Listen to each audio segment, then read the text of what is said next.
At the center of American military doctrine was the idea that troops should be maneuvered to fix the enemy in position so that firepower could be unleashed to destroy him.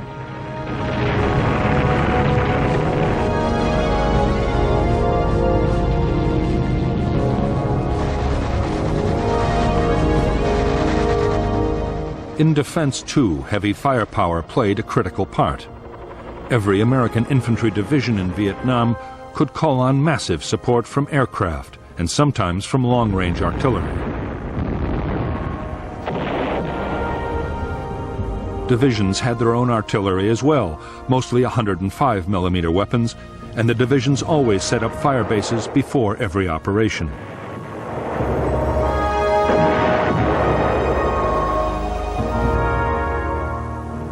Each company also had its own mortars.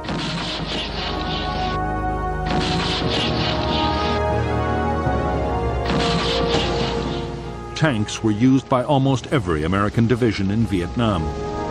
The most important tank unit was the 11th Armored Cavalry Brigade.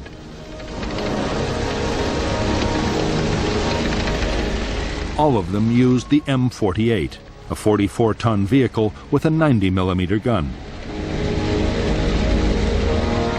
In spite of early doubts about how tanks might fare in Vietnam, their firepower and armor were invaluable for securing roads and escorting convoys.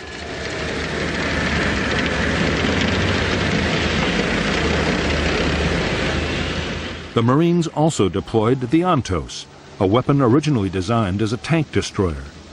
The Ontos mounted 6 recoilless rifles, and during the Tet battles would prove invaluable for clearing buildings and destroying fortifications.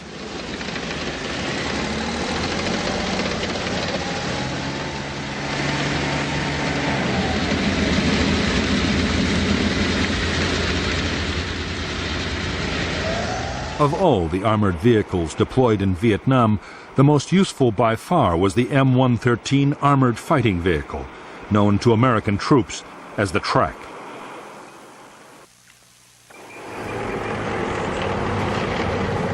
It was so vulnerable to mines that its crew usually sat on top, but it was extremely heavily armed. TRANHs mounted several weapons, including at least one 50-caliber machine gun, a weapon too heavy to carry on foot.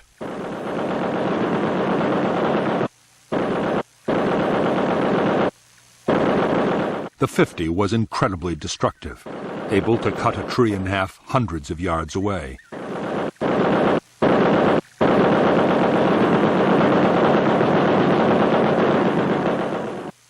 The weight of firepower that a TRANH could deliver and the vast amounts of ammunition it could carry saved American units from being overrun time and time again.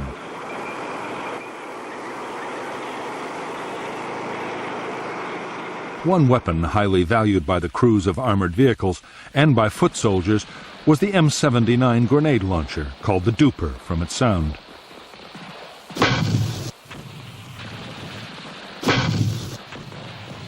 The Duper's range was up to 250 meters, and its explosive shell would kill within 15 feet of the blast. A good grenadier could hit a target the size of an open window at 100 meters and fire a shell every 3 or 4 seconds.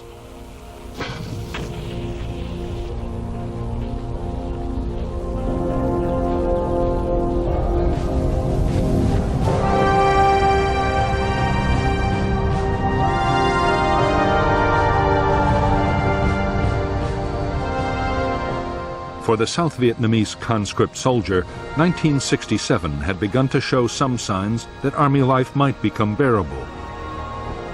Food and accommodation improved slightly. Amongst the professionals, in the better units at least, confidence was high.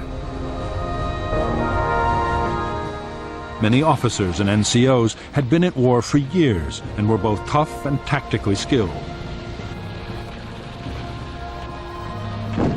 But in spite of this, the desertion rate continued to rise.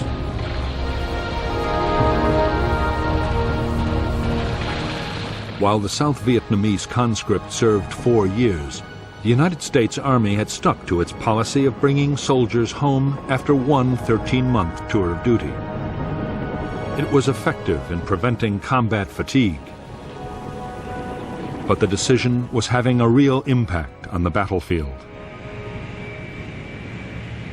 Units were constantly losing experienced men who were replaced by newcomers, unable to spot booby traps and ambushes, and not yet used to Vietnam's punishing climate.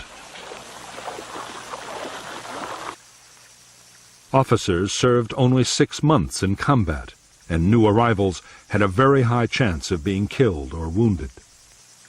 Drop back about 5 meters. 5 meters. American combat units in the field were almost always seriously under strength. With operations running all the time, and the men perpetually short of sleep, exhaustion was beginning to tell on morale. So too was boredom and sometimes disillusion. Returning again and again to the same places on exhausting search and destroy sweeps often seemed utterly pointless.